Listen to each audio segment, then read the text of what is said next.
Ce que le chien a vu en Zion. Ça se passe ici. Est-ce que quelqu'un peut raconter ce que le chien a vu en Zion? Non. Il n'y a que celui qui doit voir qui va voir. Celui qui doit voir ce que le chien a vu en Zion, on doit voir ça. Donc maintenant, je vais rentrer dans le détail. Je vais maintenant vous expliquer. Quel est le pouvoir du peuple gabonais?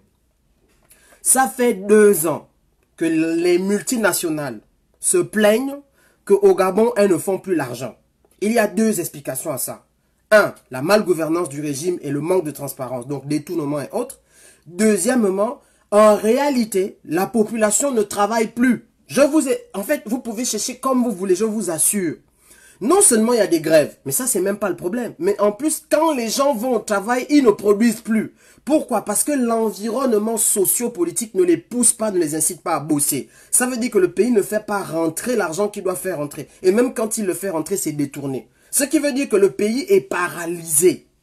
Or, les puissances internationales telles que la France et autres profitent de la richesse qu'on produit. Nous aussi, on en profite. Et encore, quand je dis nous, ça dépend qui. Mais eux, ils sont les premiers bénéficiaires. Je vais vous expliquer pourquoi. Je vous ai déjà expliqué dans plusieurs lives que dans les échanges économiques entre le Gabon et la France, en 2016 seulement, là je parle d'échanges déclarés, diplomatie.gouv.fr, la France déclarait avoir plus de 700 millions d'euros. Je ne parle pas 700 millions de francs CFA. C'était en euros.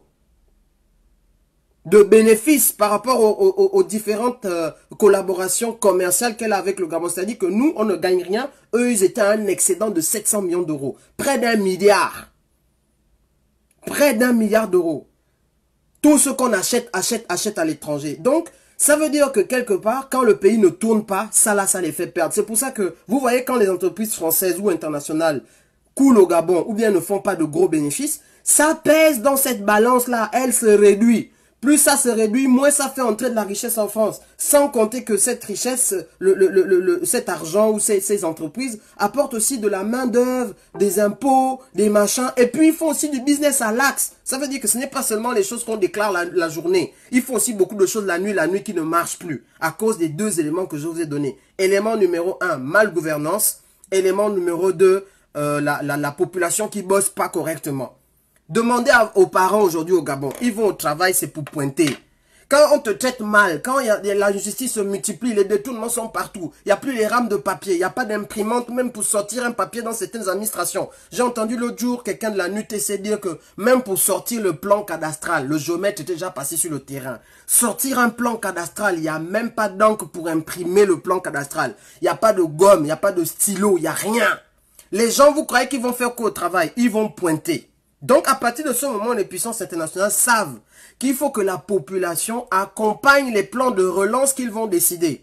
Mais pour qu'une population accompagne un plan de relance, c'est-à-dire pour qu'elle travaille, il faut qu'elle donne de sa confiance aux autorités, donc elle accompagne les autorités. Ça veut dire qu'elle donne aussi son quitus, ça veut dire qu'elle donne son accord aux autorités. Or, les autorités sont rejetées pour tous les éléments que je viens de vous citer. Injustice, crime, enlèvement, comment dire...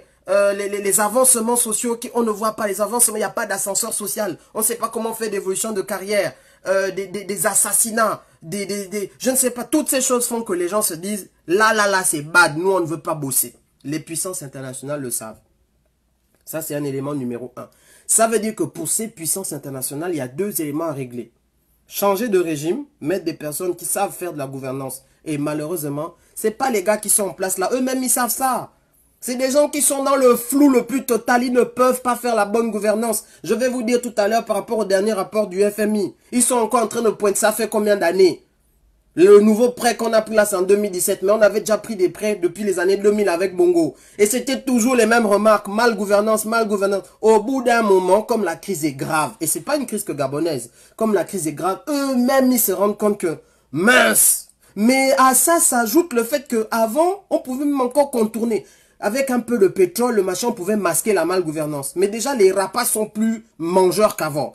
Parce que les régimes ont changé en 2009 et c'est les plus gros mangeurs qui sont arrivés. Deuxièmement, le prix du baril a chuté. Troisièmement, la population ne veut pas travailler. La conjonction de choses fait que la relance du Gabon avec l'argent du FMI, eux-mêmes ils savent que ça ne va rien donner tant que tous ces facteurs sont là. La conjonction de ces facteurs fait que ils se disent on perd l'argent, on injecte de l'argent pour sauver une région. Pourquoi ils injectent de l'argent? Là, beaucoup de gens aussi se posent des questions, mais pourquoi le FMI injecte l'argent? D'abord, la zone CEMAC est en danger. Je vous invite à aller lire le rapport de N'Djamena. Et là, vous comprenez que le peuple est une composante essentielle de la relance de la CEMAC. Or, la relance de la CEMAC est demandée par les instances internationales. Ils en ont besoin parce que c'est eux qui nous ponctionnent le pognon. Nous, on n'en profite même pas beaucoup, les populations. Eux, ils en ont besoin. Donc, ça veut dire qu'ils ont besoin de nous. Oh, mais c'est là où l'Angadi a son boy que Mani, c'est là le virage. Tu as besoin de moi. C'est ici le virage. Tu fais ce que je te demande ou bien il n'y a rien qui se passe. C'est-à-dire que je ne parle même pas encore à Frédéric Bongo, Mboronto, le PDG, les émergents. Ça là, c'est pas notre interlocuteur. C'est pas l'interlocuteur pour lequel on va taper du poing sur la table. Notre interlocuteur, c'est celui qui leur donne des consignes et c'est celui qui a compris qu'il joue gros. On s'assoit avec lui, on dit que maman, c'est pas les histoires de Hitler et de Mussolini. Dans le film de Charlie Chaplin, où on arrive, on s'assoit par terre, toi tu es en haut, barat. Tu as besoin de nous, non? Tu as besoin de nous. Tu vas faire comment pour produire et pour créer des richesses au Gabon sans la population gabonaise? Sauf si tu remplaces tous les Gabonais, tu mets des Français, des Belges, tu ne peux pas faire ça. Donc tu es obligé de t'appuyer sur les Gabonais pour produire. Tu es obligé de t'appuyer sur les Gabonais pour faire tourner l'économie. Ce n'est pas le régime qui fait tourner l'économie. Or, la première domination exercée par les puissances internationales chez nous, elle est économique. Donc, vous les tenez comme ça là. Ça veut dire que depuis 2 ans, ils se plaignent. Mon Dieu, le Gabon n'est pas relancé. Sans que les gens aient brûlé. Est-ce que les gens ont brûlé? Maintenant, je vais vous citer quelque chose qui est carrément dans le rapport du FMI. Le FMI a sorti un rapport. D'accord? Ils l'ont publié là le 12 septembre. Vous pouvez le retrouver en ligne. Oh! Écoutez bien, je suis à la page 16 d'un document de 244 pages qu'ils ont publié le 12 septembre. Il est en anglais. Je vous le montre ici parce que je n'aime pas parler en haut. Voilà.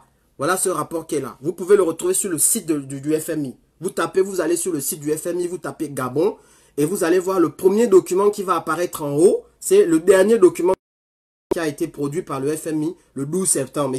Donc, Macroeconomic 2017, Real Growth Estimated at about 0.5%. Donc, la croissance en 2017 est estimée à toujours là. Voilà, donc avançons. Je vais arriver au point, je vais sauter jusqu'au point où Oil production underperformed. Donc en gros, la production de pétrole n'a pas été au rendez-vous, n'a pas satisfait les prévisions. Pourquoi?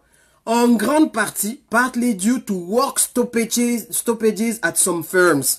En grande partie dû aux arrêts de travail, donc aux grèves et au fait que les gens n'ont pas bossé dans certaines donc les firmes, c'est-à-dire dans certaines unités de production.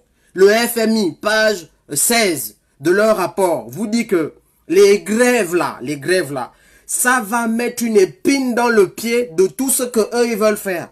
C'est pas seulement les grèves, c'est toute non-activité. Ça veut dire que si tu viens au travail, même si tu n'es pas en grève, tu es assis dans ton bureau, tu dis que moi je ne bosse pas. Le pétrole ne va pas sortir du sol seul. Coucou. Il n'y a pas que dans le pétrole. Si le percepteur d'impôt dit que je ne perçois rien, si la personne qui signe, elle dit que je ne signe pas, c'est-à-dire que tu fais ça même à l'axe en mode vraiment lacho. C'est des trucs où tu sais que je connais ma chose. Vous tous, vous connaissez votre chose. Là où vous êtes, là, ça fait 10-15 ans d'expérience. Vous savez exactement là où appuyer pour que ce qui doit se passer se passe. C'est pas un truc que je vais venir vous raconter. Est-ce que je suis là où vous êtes? Qui de vous ne sait pas là où il faut appuyer pour que ça se passe comme ça doit se passer là où vous êtes? Et là, vous allez changer vous allez chanter la chanson là.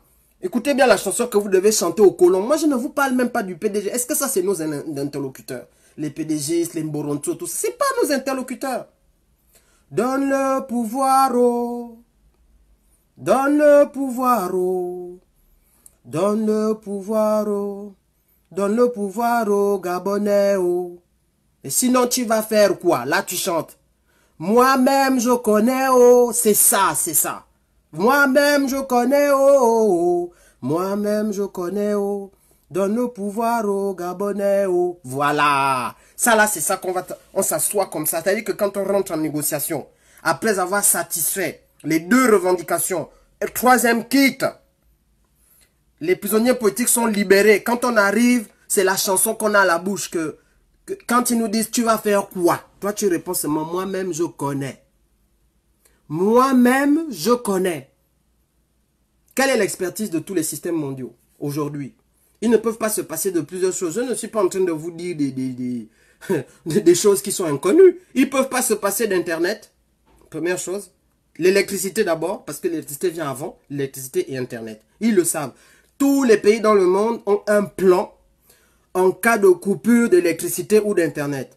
Je vais commencer par l'électricité. S'il n'y a pas d'électricité quelque part, qu'est-ce qui tourne? Aucun ordinateur ne débarre. Rien. Or, nous sommes dans les pays tellement machoka, tellement les PDG sont embrouillés, tellement ils ne sont pas rigoureux que il n'y a même rien qui permet de gérer dans chaque administration, dans chaque usine de production.